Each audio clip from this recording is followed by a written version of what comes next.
Bismillahirrahmanirrahim. Alhamdulillahilladzi kana bi ibadihi khabiran basiran. Tabarakalladzi ja'ala fiha fis sama'i burujan wa ja'ala fiha sirajan wa qamaran muniran.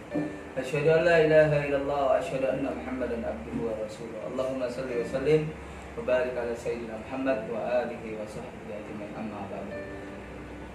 Baik saudaraku yang dicintai Allah Subhanahu wa taala, mudah-mudahan kita selalu dalam rahmat dan hidayah dari Allah Subhanahu wa taala, diberikan umur yang berkah, diberikan umur yang selalu taat kepada Allah Subhanahu wa taala. Baik teman-teman semua, sedikit menceritakan tentang rintangan ketika mau masuk pondok pesantren Qudratullah. Jadi ketika kita masih sekolah kelas 6 SD, dimana kita ketika mau kabarkan ada tetangga yang mau membantukan kita masuk pondok, akhirnya teman-teman ketika kita dapat kabar kita mau masuk pondok, akhirnya teman-teman tahu kalau kita setelah tamat SD mau pondok. Nah, ketika kita mau masuk pondok itu teman-teman, bahkan tetangga juga, ada sebagian tetangga ya, yang mana ketika itu mau masuk pondok dikabarkan bahwa pondok itu tidak enak. Di pondok itu kita nggak bebas katanya, nanti terkurung dalam pondok. Di pondok itu ibaratkan, pokoknya di pondok itu makannya nggak enak, mandinya nggak enak, tidur nggak enak. Itu dikatakan teman-teman, nggak enak di pondok, makannya susah nanti, ya kan? Itu ketika kita dibilang teman-teman kita. Setiap hari di sekolah, teman-teman masuki lagi ya, agar ada tetangga juga. Nanti kalau kakak ke mondok nggak bisa pulang katanya, tinggal di pondok atau gitu. Nanti orang tua sakit, siapa yang mau nemui orang tua? Kalau ayah sakit, siapa yang mau jenguk ayah? Nah, tetapi dengan tekad yang kuat, ya kan, memang niat kita mau mondok. Dan ada juga ini kakak, masih keluarga juga, dia non muslim ya. Nah, dia mengasihkan tantangan buat saya gitu kan, buat kami gitu kan. Karena ketika saat itu kita rajin, alhamdulillah kelas 6 itu kita rajin ngaji, rajin ikut orang-orang yang berilmu lah pokoknya. Nah, kita ngikuti di kegiatan masjid, kita ikuti di musola ikuti. Nah, kita itu ada salah satu keluarga yang agamanya tidak sama dengan kita gitu kan. Akhirnya dia bilang gini.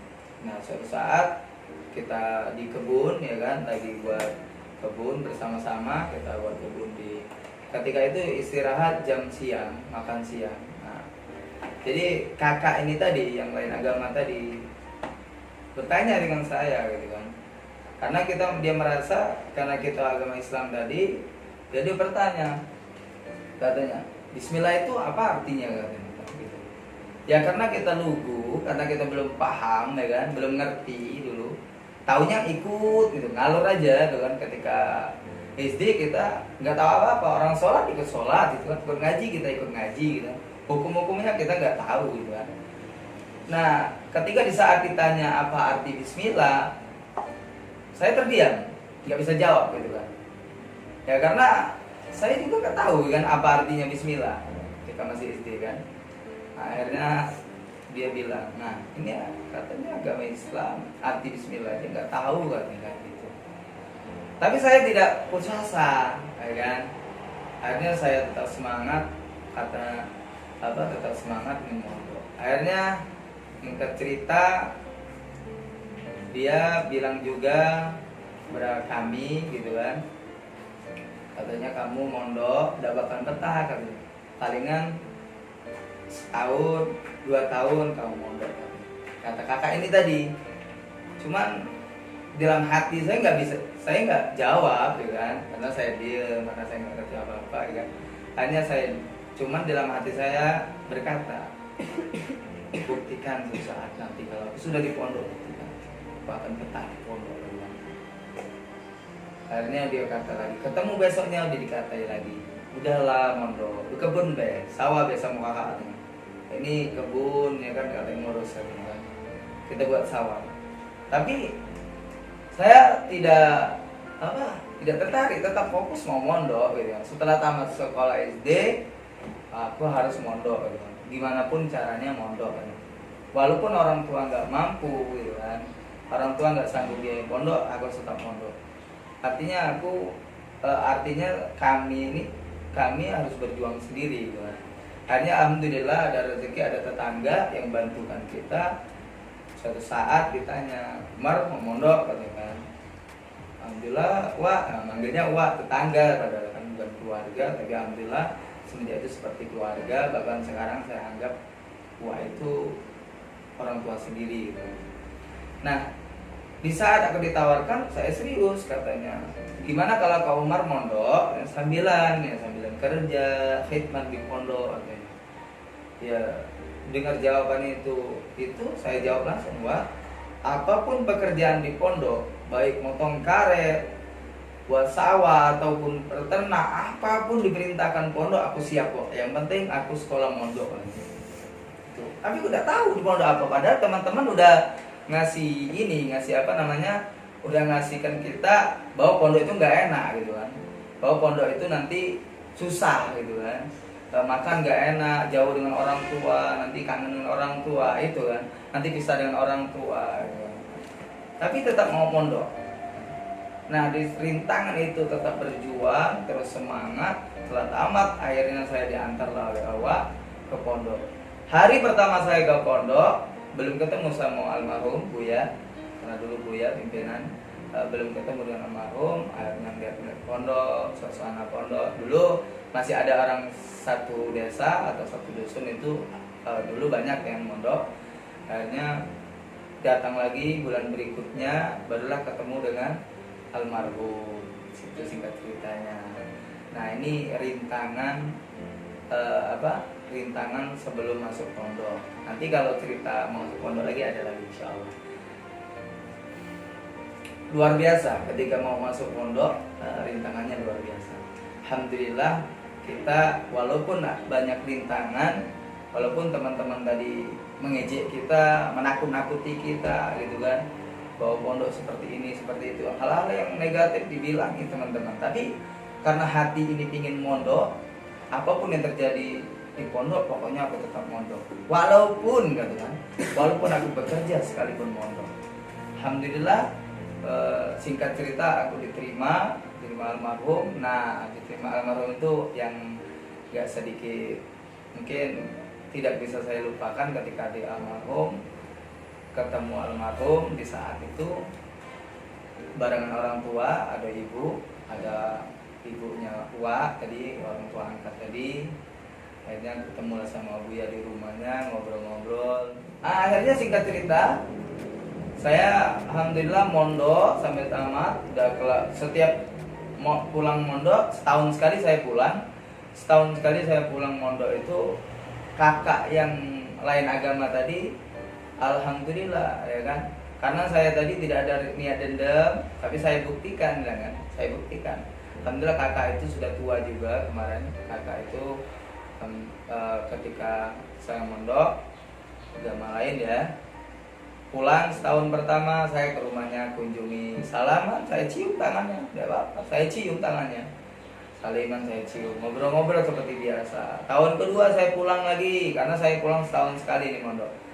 Nah, tahun kedua saya datang lagi, tahun ketiga ditanyanya lagi kabar, gimana betah di pondok? Alhamdulillah kak betah ya. Ditanya pula, masya Allah, karena nggak puas lagi ditanyanya nih tentang tentang Allah. Nah, Allah itu lagi ngapain katanya kan sekarang katanya. Allah itu lagi ngapain sekarang, dan Allah itu di mana kan? Nah, di saat itu karena aku masih kelas 3 atau kelas 2 di saat itu, perkiraan kelas 2 atau kelas 3 SMP ya, atau sanawiyah. Jadi Umar sempat yang Allah ditanya Allah berada di mana, Allah lagi ngapain. Saya bisa jawab satu ayat yang itu saya keluarkan, Bismillahirrahmanirrahim. Innallaha wa malaikatahu yusholluna 'alan nabi. Ya ayyuhalladzina amanu sallu alaihi Nah itulah yang saya bisa jawab ketika ditanya kakak seperti itu. Sesungguhnya Allah Subhanahu wa Ta'ala dan para malaikatnya sekarang lagi berselawat kepada Rasulullah SAW. Ketika saat itu dia terdiam karena kita mengeluarkan ayat. Tapi ditanya lagi, dicecar lagi yang lain. Alhamdulillah tidak lama kita tidak ngajak debat, ya, kita ngalah. Alhamdulillah pulang lagi, pulang mondok lagi. Tahun berikutnya kita mau pulang lagi ke pondok, tanyai lagi, salimi lagi, kata alhamdulillah, nanya batal lagi. Alhamdulillah udah berapa tahun di pondok? 4 tahun enggak? Akhirnya tahun berikutnya saya pulang dengan kabar bahwa kakak itu udah agama Islam, sudah masuk Islam, terus dia sudah umroh. Tidak lama kemudian kelas 2 atau kelas 3 dengar kabar dia sudah meninggal dunia. Alhamdulillah berkat kita sabar punya keluarga yang seperti itu, karena kita tadi dekat sabar kita setiap kita, mungkin karena kita juga ketika pulang disalimi mungkin heran dia kan. Nah itulah yang sedikit cerita yang mana sebelum kami mondok itu banyak sekali rintangan ya. Ada tetangga yang ngomong seperti ini, ada juga keluarga yang tidak mengizinkan, pokoknya banyak sekali. Tapi satu niat saya adalah tekad yang kuat ingin mondok. Pertama ingin sukses dunia akhirat ya kan. Alhamdulillah tercapai cita-cita ingin mondok. Dan insya Allah kita akan lanjut ketika memang ada mau lanjut nanti kisahnya, nanti setelah masuk pondok gimana sampai kita tamat, insya Allah nanti kita ceritakan juga selama kita mondok. Sekian dari kami, semoga bermanfaat, insya Allah berkah selalu, dan jangan lupa subscribe, like, dan komen channel Diari Santri PP Qiraatullah. Berkah selalu, amin.